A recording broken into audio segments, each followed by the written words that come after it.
Bismillahirrahmanirrahim.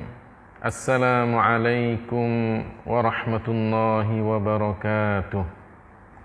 Alhamdulillahi rabbil alamin. Lahun ni'matu wa lahul fadlu wa lahut thana'ul hasan. Salawatullahil barrir rahim wal malaikatil muqarrabin ala sayyidina Muhammadin tahal amin. وعلى إخوانه النبيين والمرسلين ومن تبعهم بإحسان إلى يوم الدين. Amma ba'du, kaum muslimin dan muslimat yang dimuliakan oleh Allah tabaraka wa ta'ala.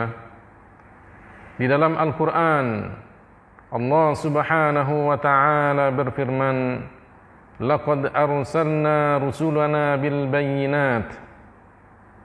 Laqad arsalna rusulana bil bayyinat. Dan sungguh kami telah mengutus para utusan kami dengan diberi mu'jizat.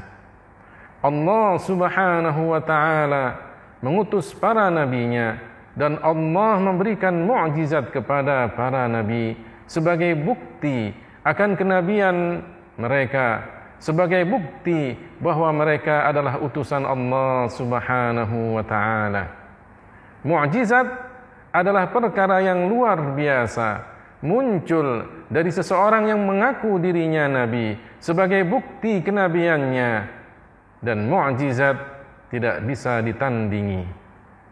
Karenanya kemudian Rasulullah sallallahu alaihi wasallam di antara utusan Allah subhanahu wa ta'ala yang diberikan oleh Allah Ta'ala mu'jizat. Bahkan mu'jizat Rasulullah sallallahu alaihi wasallam lebih banyak, lebih dahsyat, lebih luar biasa daripada yang Allah berikan kepada nabi-nabi sebelum beliau. Sebagian ulama mengatakan bahwa mu'jizat Rasulullah sallallahu alaihi wasallam sampai 3.000 mu'jizat. Ada yang mengatakan lebih dari 3.000, dan ada yang mengatakan kurang dari 3.000. Di antara mu'jizat yang terbesar yang Allah berikan kepada Rasulullah sallallahu alaihi wasallam adalah mu'jizat Isra dan Mi'raj. Satu mu'jizat yang merupakan kekhususan bagi Rasulullah Muhammad sallallahu alaihi wasallam, karena tidak ada nabi sebelum Rasulullah sallallahu alaihi wasallam yang mendapatkan mu'jizat Isra dan Mi'raj.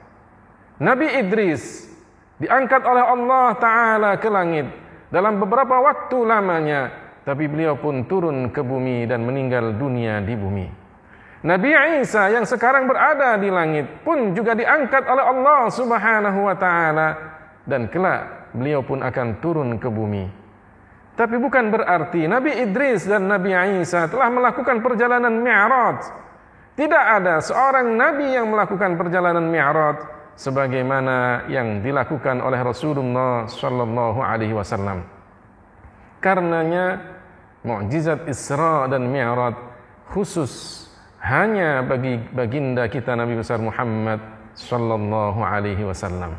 Kaum muslimin dan muslimat yang dimuliakan oleh Allah Ta'ala, dalil akan adanya peristiwa Isra dan Mi'rajnya Rasulullah sallallahu alaihi wasallam telah disebutkan di dalam Al-Quran. Allah Ta'ala berfirman tentang perjalanan Isra'nya Rasulullah sallallahu alaihi wasallam. A'udzu billahi minasy syaithanir rajim. Bismillahirrahmanirrahim. Subhanalladzi asra bi'abdihi lailan minal masjidil haram ilal masjidil aqsa. من المسجد الحرام إلى المسجد الأقصى الذي باركنا حوله لنريه من آياتنا إنه هو السميع البصير. Surat Al-Isra ayat yang pertama ini mengatakan bahwa Allah Subhanahu wa Ta'ala telah memperjalankan hambanya pada malam hari dari Masjidil Haram menuju Masjidil Aqsa yang Allah berikan keberkahan di sekelilingnya untuk diperlihatkan oleh Allah kepada Rasulullah Muhammad sebagian dari tanda-tanda kebesaran Allah. Sesungguhnya Allah Maha mendengar lagi Maha melihat. Surat Al-Isra ayat yang pertama ini menyebutkan secara jelas perjalanan Isra-nya Rasulullah sallallahu alaihi wasallam. Karenanya orang yang mengingkari perjalanan Isra-nya Rasulullah, maka dia telah mengingkari nas Al-Qur'an yang jelas. Dan orang yang mengingkari nas Al-Qur'an, maka dia bukanlah muslim. Adapun dalil tentang perjalanan Mi'rajnya Rasulullah sallallahu alaihi wasallam adalah firman Allah Subhanahu wa taala di dalam surat An-Najm. Allah taala berfirman, "Wa laqad ra'a nazlatan ukhra 'inda sidratil muntaha 'indaha jannatul ma'wa." Dan sungguh telah Rasulullah sallallahu alaihi wasallam melihat malaikat Jibril dalam bentuk aslinya untuk yang kedua kalinya di Sidratul Muntaha, yang di situ dekat dengan surga yang Allah Subhanahu wa taala siapkan bagi orang-orang mukmin yang menjadi penduduk surga. Surat An-Najm ayat 13 sampai 15 ini para ulama mengatakan adalah dalil akan adanya Mi'rajnya Rasulullah sallallahu alaihi wasallam meskipun tidak secara jelas. Karena Rasulullah sallallahu alaihi wasallam melihat malaikat Jibril dalam bentuk aslinya di Sidratul Muntaha, berarti Rasulullah sallallahu alaihi wasallam naik ke langit. Dan naiknya Rasulullah adalah perjalanan Mi'rajnya Rasulullah sallallahu alaihi wasallam. Isra dan Mi'rajnya Rasulullah adalah penuh dengan kemuliaan untuk Rasulullah dan penuh dengan rahmat bagi kita umat Nabi Muhammad sallallahu alaihi wasallam. Karenanya syiar kita, syiar Yayasan Sahamah di tahun ini untuk peringatan Isra dan Mi'raj adalah tasyrifun wa rahmah, pemuliaan dan rahmah bagi baginda kita Nabi besar Muhammad sallallahu alaihi wasallam. Perjalanan Isra-nya Rasulullah sallallahu alaihi wasallam yang disebutkan di dalam surat Al-Isra ayat yang pertama, Subhanalladzi asra bi'abdihi, Maha suci Allah yang telah memperjalankan hambanya. Allah Ta'ala di dalam ayat ini memulai dengan Subhana, yang menunjukkan bahwa Allah mensucikan dirinya sendiri dari menyerupai makhluknya. Karenanya kemudian tidak boleh kita menyerupakan Allah dengan makhluknya. Allah bukanlah seperti kita, benda yang bisa diraba oleh tangan. Allah bukanlah seperti cahaya, benda yang tidak bisa diraba oleh tangan. Allah Maha suci untuk menyerupai makhluknya, bukan benda yang bisa diraba oleh tangan, bukan juga benda yang tidak bisa diraba oleh tangan. Allah tidak boleh disifati dengan sifat makhluknya. Allah Ta'ala tidak bertempat dan tidak berarah. Allah tidak membutuhkan kepada makhluknya. Subhanalladzi asra bi'abdihi, dialah Allah yang telah memperjalankan hambanya pada malam hari. Artinya perjalanan Isra-nya Rasulullah sallallahu alaihi wasallam dalam keadaan sadar dengan jasad dan ruhnya. Maka tidak boleh diyakini bahwa perjalanan Isra dan Mi'rajnya Rasulullah hanya dalam mimpi. Tapi Rasulullah sallallahu alaihi wasallam melakukan perjalanan Isra dan Mi'rajnya dalam keadaan sadar. Kaum muslimin dan muslimat yang dimuliakan oleh Allah Ta'ala, Rasulullah memulai perjalanan Isra-nya dari Masjidil Haram. Ketika itu Rasulullah sallallahu alaihi wasallam sedang berada di rumah Ummi Hani, salah seorang dari kerabat Rasulullah sallallahu alaihi wasallam, saudara Ali bin Abi Thalib dan Ja'far bin Abi Thalib. Ketika itu Rasulullah sedang istirahat di antara Hamzah dan Ja'far. Kemudian datang malaikat Jibril dan membawa Rasulullah sallallahu alaihi wasallam ke satu tempat. Di situ kemudian Rasulullah dibelah dadanya, dibersihkan hatinya dengan air Zam-Zam, dikembalikan lagi seperti semula agar beliau kuat untuk melihat keajaiban-keajaiban yang Allah perlihatkan kepada beliau dalam perjalanan Isra dan Mi'raj. Kemudian Rasulullah sallallahu alaihi wasallam diminta oleh malaikat Jibril untuk menunggangi Buraq, satu hewan yang ukurannya lebih besar daripada keledai, lebih kecil daripada kuda, mempunyai dua sayap yang melangkah sejauh mata dia memandang. Buraq adalah hewan surga. Malaikat Jibril sengaja membawa Buraq dari surga sebagai tunggangan Rasulullah dalam perjalanan Isra-nya. Ketika Rasulullah ingin menunggangi Buraq, Buraq pun bergerak. Bergerak bukan karena dia tidak ingin ditunggangi oleh Rasulullah. Dia bergerak, bertingkah kegirangan. Kemudian malaikat Jibril mengatakan, "Usbut, diamlah. Fa wallahi ma rakibaka ahadun akramu 'ala Allah min Muhammad." Demi Allah, tidak ada seorang pun yang menunggangimu lebih mulia bagi Allah daripada Muhammad. Kemudian ditunggangi oleh Rasulullah sallallahu alaihi wasallam, dan Rasulullah singgah di beberapa tempat. Singgah di Yasrib, turun di Yasrib, kemudian beliau salat 2 rakaat. Singgah di Tur Sina, beliau salat 2 rakaat. Singgah di Baitul Lahmin, beliau pun salat 2 rakaat sampai beliau tiba di Masjidil Aqsa. Di Masjidil Aqsa beliau sudah ditunggu oleh para nabi, dan kemudian beliau salat menjadi imam. Kemudian setelah itu Rasulullah sallallahu alaihi wasallam melakukan perjalanan Mi'raj.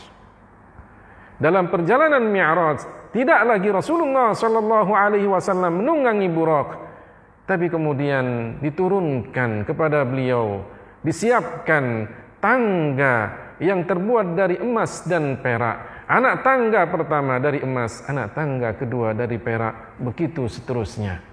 Rasulullah sallallahu alaihi wasallam melakukan perjalanan Mi'raj dengan anak tangga tersebut. Sampailah Rasulullah di langit pertama, di langit kedua, di langit ketiga, sampai di atas langit ketujuh, dan kemudian beliau mendapatkan perintah tentang salat 5 waktu. Kaum muslimin dan muslimat yang dimuliakan oleh Allah Ta'ala, dalam perjalanan Isra dan Mi'rajnya Rasulullah sallallahu alaihi wasallam, ada beberapa hal yang dilihat oleh Rasulullah sallallahu alaihi wasallam sebagai tanda kebesaran Allah Subhanahu wa taala, keajaiban-keajaiban yang sebagian ada di bumi dan sebagian akan diberikan oleh Allah Subhanahu wa taala kepada orang-orang yang melakukan perbuatan dosa di dunia nanti di akhirat. Dan juga ada sebagian yang ditampakkan kepada Rasulullah sallallahu alaihi wasallam apa yang nanti terjadi di akhirat. Dalam perjalanan Isra-nya Rasulullah sallallahu alaihi wasallam diperlihatkan kepada beliau sebagian dari perumpamaan-perumpamaan yang Allah tunjukkan kepada Rasulullah sallallahu alaihi wasallam. Rasulullah melihat dunia dalam bentuk perempuan yang sudah tua, menunjukkan bahwa umur dunia ini sudah tua. Dunia hanya tinggal beberapa waktu untuk datang hari kiamat. Karenanya kita ambil pelajaran bahwa dunia ini yang sudah tua dan tinggal kemudian tiba waktunya kiamat datang. Agar kita senantiasa memanfaatkan waktu yang Allah berikan kepada kita untuk menambah ketakwaan dan kemuliaan yang Allah berikan kepada kita. Dan bekal yang paling baik adalah ketakwaan. Kita jalankan semua perintah Allah dan kita jauhi semua larangan Allah. Kemudian Rasulullah melihat iblis dalam sosok makhluk yang berada di pinggir jalan memanggil-manggil Rasulullah sallallahu alaihi wasallam. Rasulullah sallallahu alaihi wasallam juga diperlihatkan orang-orang yang menanam dalam satu hari, dia pun memanennya. Mereka adalah para mujahid, orang-orang yang berjihad di jalan Allah Subhanahu wa taala. Rasulullah diperlihatkan orang-orang yang mencabik-cabik wajahnya dengan kuku dari tembaga. Mereka lah orang yang selalu melakukan ghibah, membicarakan aib saudaranya yang muslim. Rasulullah sallallahu alaihi wasallam juga diperlihatkan orang-orang yang memukul-mukul kepalanya sampai hancur. Kemudian kembali lagi kepala tersebut dipukul-pukul lagi, hancur kembali, dan terus diulang-ulang seperti itu. Mereka adalah orang-orang yang enggan untuk melaksanakan salat. Kepalanya merasa berat jika kemudian diperintahkan untuk salat.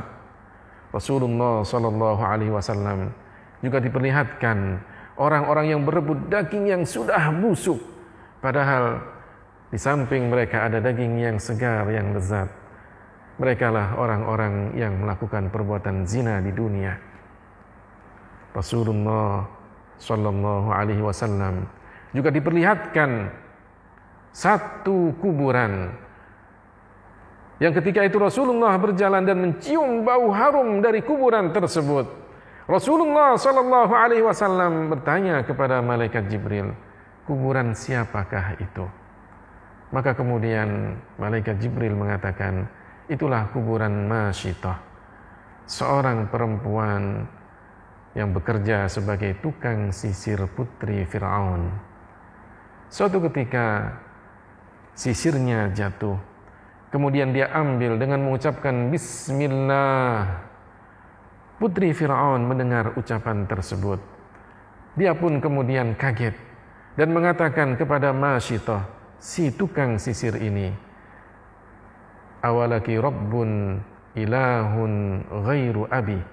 Katanya, apakah engkau punya Tuhan selain ayahku? Masyitah, si tukang sisir, mengatakan, Rabbi wa rabbu abiki Allah. Tuhanku dan Tuhan ayahmu adalah Allah.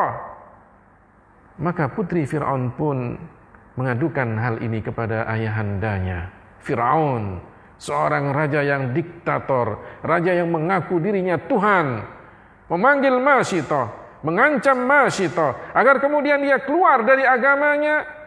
Tapi kemudian Masyitah tetap tegar, sampai kemudian Fir'aun memanggil Masyitah dan keluarganya, anak-anaknya. Kemudian disiapkan air yang begitu banyak di dalam satu tungku. Bahkan sebagian ulama mengatakan air tersebut dicampur dengan minyak agar lebih panas. Satu persatu anak-anak dari Masyitah dimasukkan ke dalam tungku tersebut yang berisi air yang mendidih. Tergelepar kesakitan, meraung-raung kesakitan, terkelupas kulitnya, lepas daging dari tulangnya, sampai kemudian meninggal dunia. Masyitah tetap tegar, sampai pada anaknya yang kecil, yang pada usia itu belum waktunya dia berbicara. Tapi kemudian Masyitah ketika itu iba, sedih. Bukan karena beliau ragu-ragu tentang keyakinannya. Beliau tetap yakin bahwa apa yang dia yakini adalah benar. Tapi beliau kasihan kepada anaknya. Dalam keadaan tersebut, Allah Ta'ala menjadikan anak bayi tersebut bisa berbicara dengan mengatakan, Isbiri ya ummah, fa innaki 'alal haqq. Sabarlah wahai ibunda, karena sesungguhnya engkau dalam kebenaran.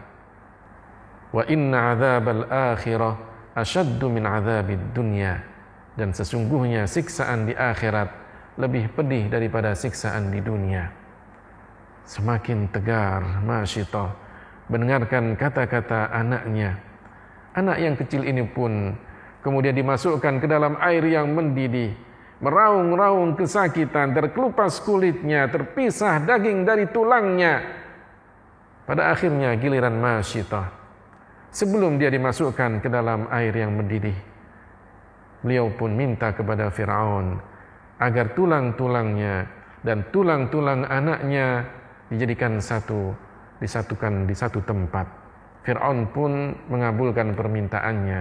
Giliran Masyitah pun juga dimasukkan dan dia mengalami apa yang dialami oleh anak-anaknya.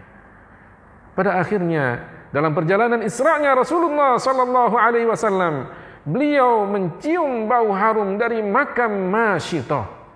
Seakan-akan Masyitah ingin mengatakan bahwa beliau sama seperti Rasulullah sallallahu alaihi wasallam dalam akidah yang benar, dalam agama yang sama, yaitu agama Islam. Kaum muslimin dan muslimat yang dimuliakan oleh Allah Ta'ala, peristiwa Masyitah menjadi pelajaran bagi kita semuanya untuk kita tetap tegar, tetap sabar dalam membawa misi agama yang benar ini. Dalam menegakkan kebenaran agama Islam, tidak akan pernah goyah dengan ujian, rintangan, bahkan godaan dari siapapun. Kita ingin membawa ajaran agama ini kita ingin membawa keyakinan agama yang benar ini sampai kita meninggal dunia. Kaum muslimin dan muslimat yang dimuliakan oleh Allah Ta'ala, dalam perjalanan Mi'raj, Rasulullah sallallahu alaihi wasallam pun diperlihatkan oleh Allah keajaiban-keajaiban di alam langit. Rasulullah sallallahu alaihi wasallam melihat Sidratul Muntaha, satu pohon yang begitu besar, begitu indah, bahkan tidak ada seorang pun makhluk Allah yang bisa mensifati keindahannya.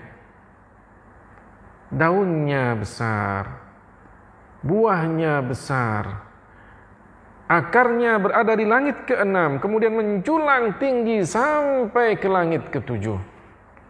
Rasulullah sallallahu alaihi wasallam juga diperlihatkan Al-Baitul Ma'mur, satu bangunan layaknya Ka'bah bagi penduduk bumi, satu bangunan tempat ibadah para malaikat. Setiap hari ada 70.000 malaikat yang masuk ke dalamnya, melakukan ibadah di dalamnya, kemudian keluar, tidak pernah kembali lagi untuk selamanya. Keesokannya akan diganti oleh 70.000 malaikat yang lainnya. Rasulullah sallallahu alaihi wasallam juga diperlihatkan surga, dan Rasulullah melihat kenikmatan-kenikmatan yang ada di dalam surga. Rasulullah sallallahu alaihi wasallam diperlihatkan bidadari surga, al-wildan al-mukhalladun. Mereka adalah makhluk-makhluk Allah yang diciptakan oleh Allah di dalam surga sebagai pelayan-pelayan bagi penduduk surga. Rasulullah juga diperlihatkan Arasy, makhluk Allah yang begitu besar, lebih besar daripada 7 langit, 7 bumi, lebih besar dari makhluk yang bernama kursi. Jika 7 langit, 7 bumi dibandingkan dengan kursi, tidak ada bandingannya. 7 langit jika dibandingkan dengan kursi, maka 7 langit itu bagaikan cincin dibandingkan dengan padang pasir yang begitu luasnya. Kursi jika dibandingkan dengan Arasy, maka kursi bagaikan cincin, Arasy bagaikan padang pasir yang begitu luasnya. Arasy diciptakan oleh Allah Ta'ala untuk menunjukkan kekuasaannya. Innallaha khalaqal 'arsya idharan liqudratihi wa lam yattakhidhu makanan lidzatihi. Sesungguhnya Allah menciptakan Arasy untuk menunjukkan kekuasaannya, bukan untuk menjadikan tempat bagi zatnya. Ini yang disebutkan oleh Al-Imam Al-Khatib Al-Baghdadi dalam kitabnya Al-Farqu Bainal Firaq. Perkataan Sayyidina Ali bin Abi Thalib. Ini menunjukkan bahwa Arasy, makhluk Allah yang begitu besar, sebagai tanda dan bukti kekuasaan Allah Ta'ala, bukan untuk tempat bagi Allah Ta'ala. Karenanya keyakinan yang mengatakan bahwa Allah duduk di atas Arasy sebesar Arasy, maka itulah keyakinan yang tidak benar. Allah bukanlah benda yang mempunyai ukuran. Karena setiap yang berada di atas sesuatu, jika kita duduk berada di atas kursi, maka kita pasti mempunyai ukuran.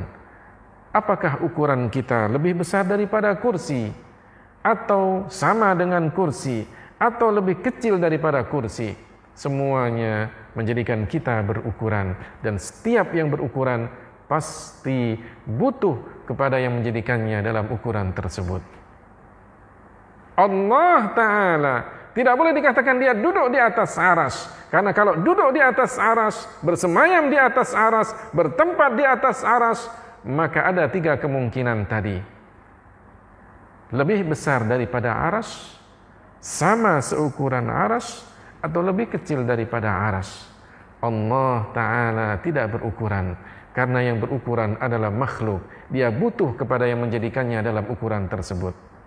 Mengapa matahari, bulat berukuran seperti itu? Karena ada yang menciptakannya. Mungkin juga menurut akal kita, kenapa tidak lonjong? Kenapa dengan tidak dalam bentuk yang lainnya, tapi kenapa bulat? Karena ada yang menciptakannya dalam ukuran tersebut. Mengapa tubuh kita satu dengan yang lainnya berbeda-beda ukurannya? Ada yang tinggi, ada yang pendek, ada yang gemuk, ada yang kurus. Kenapa kita berbeda-beda? Karena ada yang menciptakan kita dalam ukuran tersebut. Kita tidak menjadikan ukuran kita sendiri. Kita tidak menjadikan ukuran kita yang tinggi, dan juga kita tidak menjadikan ukuran kita yang pendek.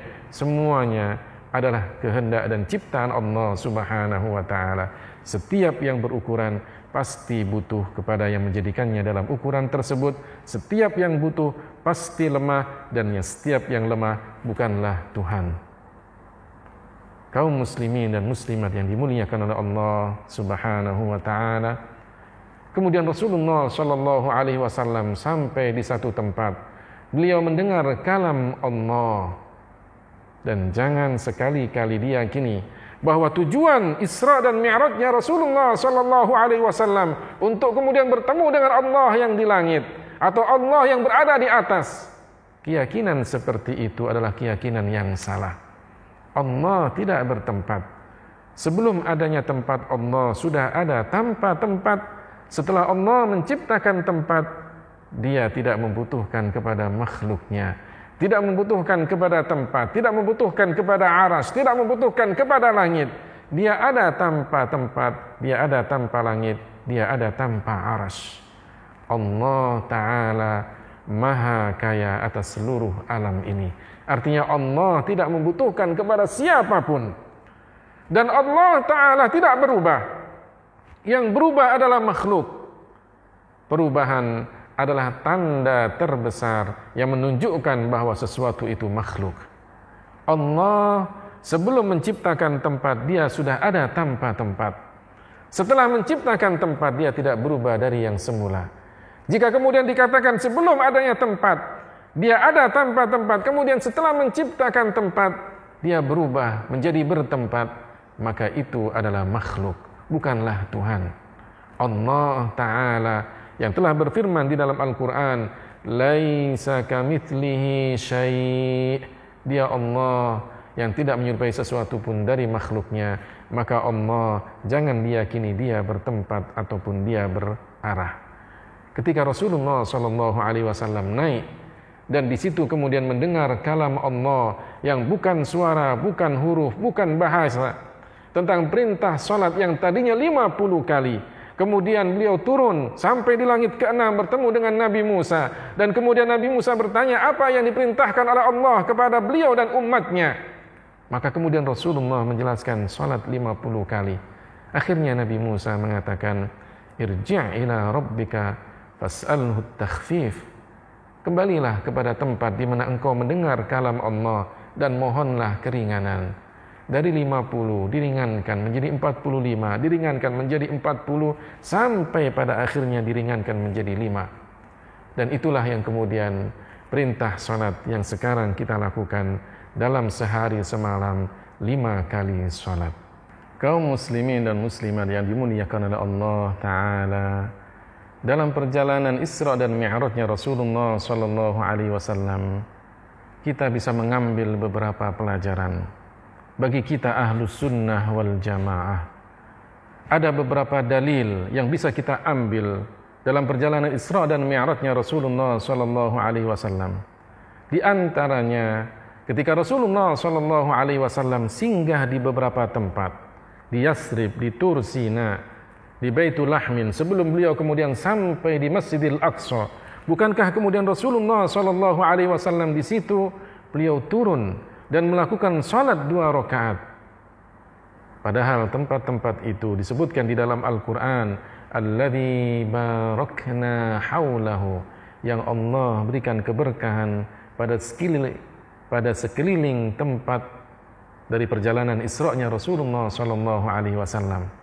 Berarti Yasrib adalah tempat yang berkah, Tur Sina adalah tempat yang berkah, Baitul Lahmin adalah tempat yang berkah. Kenapa Rasulullah sallallahu alaihi wasallam turun di situ dan salat 2 rakaat? Untuk menunjukkan kepada kita diperbolehkannya kita ambil berkah di tempat-tempat yang berkah. Tabarruk, mengambil berkah dari tempat-tempat yang berkah. Berdoa, bermunajat di situ agar kemudian doa kita dikabulkan oleh Allah Subhanahu wa taala karena sebab keberkahan tempat tersebut. Kalau tempat kelahirannya Rasulullah sallallahu alaihi wasallam, kalau tempat kelahirannya Nabi Isa alaihi salam, yaitu Baitul Lahmin, adalah tempat yang berkah, maka tempat kelahirannya Rasulullah sallallahu alaihi wasallam lebih berkah daripada tempat kelahirannya Nabi Isa alaihi salam. Karenanya para sahabat berlomba-lomba untuk mencari keberkahan dari Rasulullah sallallahu alaihi wasallam.